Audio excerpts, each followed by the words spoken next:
our supporters group cheer so loudly for any goal, and we're normally an excitable bunch, but this raised the roof, and Ken was obviously the hero of the hour.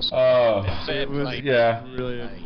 When I walked out there, he was on that balcony. He had both his fists raised in the air. It was like Rocky Balboa on the top of the steps in Philadelphia. It was fantastic. I didn't know what to do.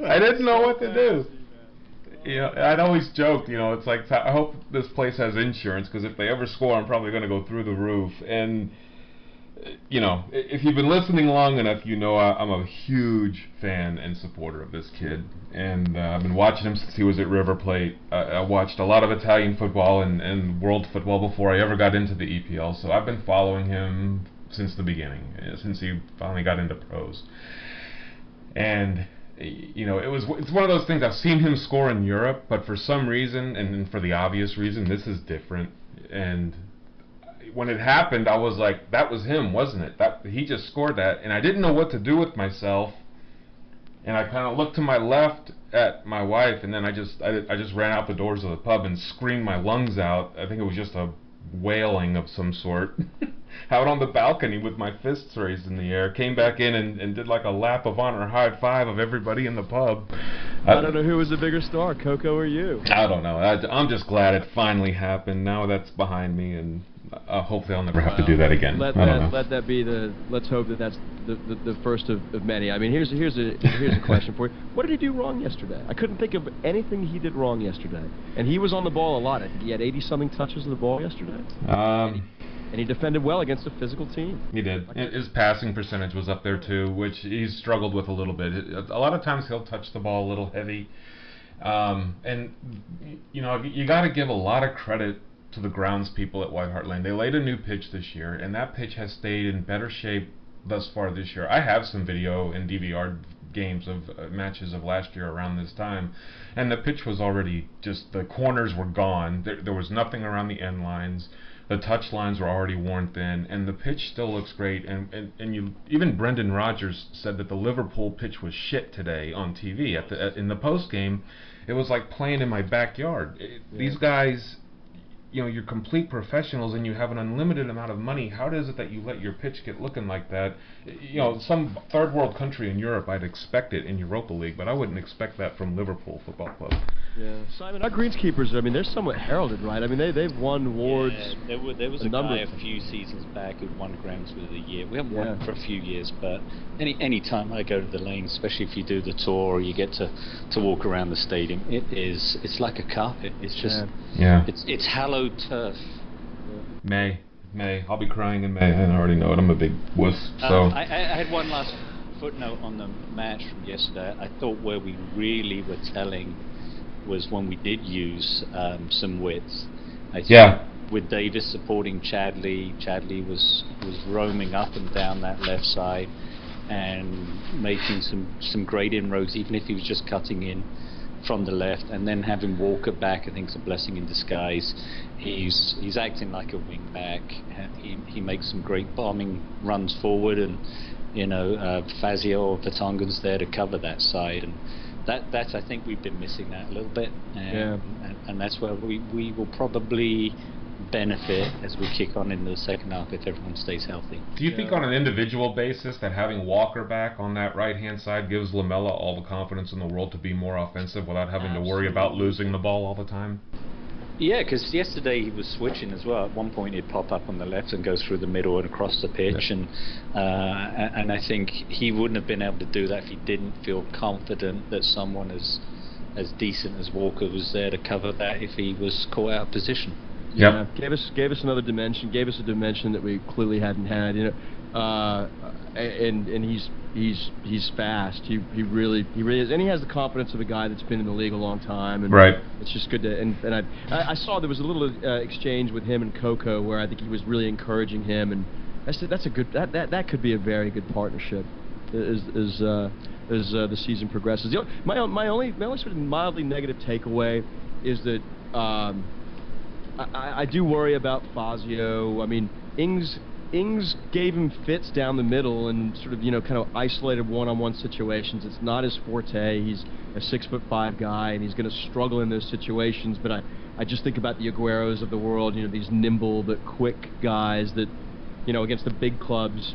But other than that, You know what though, man? Aguero's going to do that to everybody. Well, yeah, no, I know. I just worry about him against really, really classy players in those isolated situations and sort of speed up the middle. But as he gets more experience in that role with his partnership with Jan, hopefully that'll continue to develop. That'll be something that we'll see if they try to make a move in the transfer window again for another center back. It looks like that. Jan, for all the flack that guy has caught since last year, every goal that we've scored here in the past month especially, I've seen him doing nothing but yelling, screaming, rubbing guys' heads, pumping his fist toward the crowd. So he is just as much a part of this team as anybody. Fazio serves his purpose. It's more guys like Kirikesh. Is he gonna be the one that has to take the fall to bring somebody else in? I'm not saying we're going to go and get Masakio or even Laporte or one of those really high level players, but there's somebody out there that we can afford, that we can bring in, that's going to make a world of difference to the center of that defense. I think it'll be Moreno. And it may be. White price. And yeah. I think he's a good player too. All right, and as we talk about, next EPL match against Leicester, King Power Stadium on Boxing Day. That's 9 a.m. Central here in Dallas. That'll be 10 o'clock on the West Coast. 10 o'clock on the East Coast, 7 a.m. on the West Coast for all of our friends out there, and at a more normal time for everybody else across the pond. But we'll be up early, heading to the bar. It's our own away days, if you will. So as we kind of get away from everything that happened about the match, let's talk about how becoming an American fan, and even like in Simon's case, what was it, 20 years ago when you came over, Simon? Yeah, 22 years. 22 years ago you come over, and you're in your 40s now, so... You're so kind. But I'll take that. I'm trying to be kind.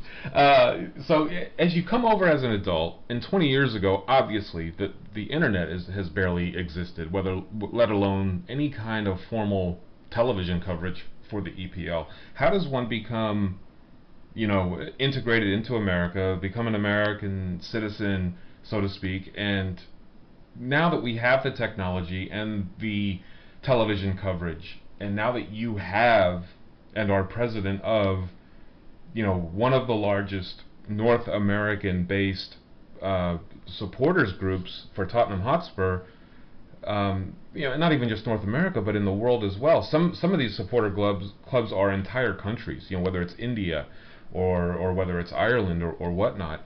But how does it feel, not only seeing the maturation of the technology so that you can enjoy the sport as much, but also go into, after that, developing this club, how it all started, and how you feel about where it's gone here in a year and a half?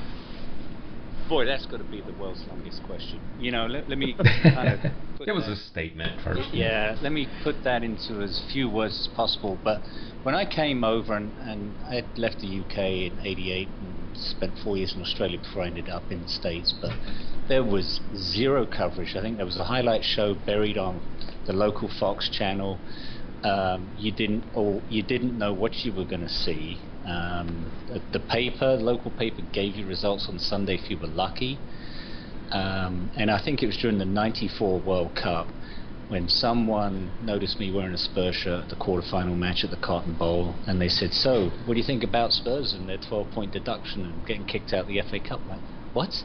I knew nothing that was going on with the club. So wow. I vowed at that point I needed to get more connected. So I think even then I just subscribed to the Spurs Monthly magazine that came out. Within 6 months of that, I got my first computer, got onto the internet, and then things snowballed. '98, you got Fox Sports World, that became Fox Soccer Channel. But again, the coverage was spotty. You'd get a game every now and then, and you'd hope it'd be Tottenham. But back in the late '90s and the early noughties, we weren't very good. Spurs fans will. Right. The recognition of the club was invisible. I remember walking around with the old Umbro kit from the early '90s, and some cheeky kid at the mall said, "Holston, isn't that a cow?" He ran away before I could click media.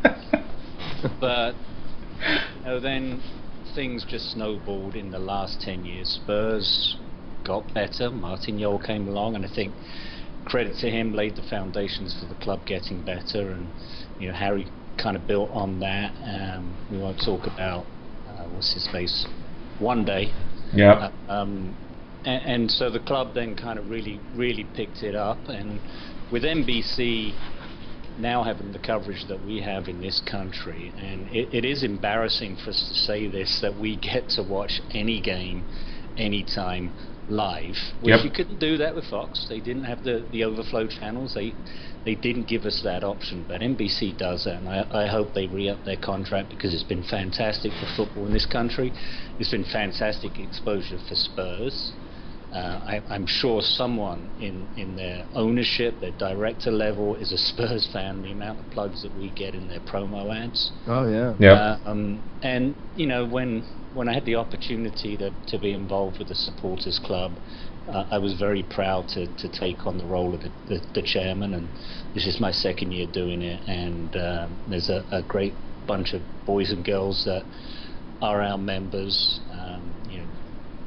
Ken came along a little over a year ago, and we struck up a strong friendship and relationship. Now meeting Sam recently, it's just a continuation of, for me, what has been an incredible journey in the last 22 years, and long may it continue, and hopefully the glory days will come back to Spurs. I think March 1st is a Sunday. If we can get to Wembley, that would be a fantastic day to put a stake in the ground as well. Yeah, it would. Fun. Let me ask you this. Do you remember...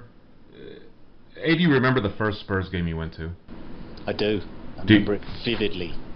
Can you mention it? Yes. So I grew up in London, Stoke Newington, but my mum and dad moved away because it was turning into a bit of a grimy area. Moved to West London, and then for some obscure reason got moved down to the West Country. And I had a much thicker London accent then, and going to school with a bunch of Wurzels who supported Bristol City and Bristol Rovers didn't go over too well. And I'll tell you, when I went back to school the day after, or 2 days after we had thumped Bristol Rovers 9-0 and Colin Lee's 4-goal debut, I took some wicked abuse. And then I think it was a couple of years later, Spurs' first season back, or second season back in the first division after their year down in Division 2, as it was then. And I went to see Spurs play Bristol City. The late Mark Kendall was in goal. The game almost got called off. The pitch was pretty frozen. Kendall was wearing track pants. Ozzy Ardiles was playing Glenn Hoddle. So those were my heroes. Obviously, you guys know how I feel about Glenn Hoddle. Yes. Hey, man. Ozzy, upon him. Steve Perryman, who today is celebrating his 63rd birthday. Happy birthday, Mr. Perryman. Yes, Stevie P. Legend. I remember the game vividly. Unfortunately, there were no goals. It was 0-0, and I remember leaving with my friend's dad and my friend and getting abused by more Wurzels because I had a Spurs scarf on. I think they spat at me at the time. So that exposed me to a little bit of hooliganism, because he had some rather harsh, colourful words aimed at me as well. I didn't really care. I'd seen Spurs and I was happy. When I moved back to London, I got to see them a lot more often. I think I see them more often now I live in the States. My annual sojourns to White Hart Lane. How many games do you think you've seen there? At the Lane, probably about 30. I wish it had been a lot more, simply because I used to work in retail. Yeah. I lived in London, and you had to work on Saturdays, so it'd be the odd week-day games that I got to go to more often than not. Yeah, let me expand on this a little bit. Simon's been to the Lane. He is a wealth of knowledge. As soon as you start talking to him about football, and even to myself, I've had people tell me, for someone who hasn't been a fan all that long, you certainly know a lot about the team and about the history. It's because of the man on the other end of this microphone. Simon not only taught me that there are particular things to know about the club, and there are some things that are more important than others, but to go ahead and expand your own knowledge. It's why I read so much on the club. It's because when I want to have these conversations with him, I want to know about the players that he's talking about, not just that I'm going to know all the stats and figures, and there's a million things that I will never know about because I never got to watch any of these games before. But learning the history from people like Simon and people like Kieran, who's one of the board members in our club as well, people like Sam, yourself, who used to live over there, it gives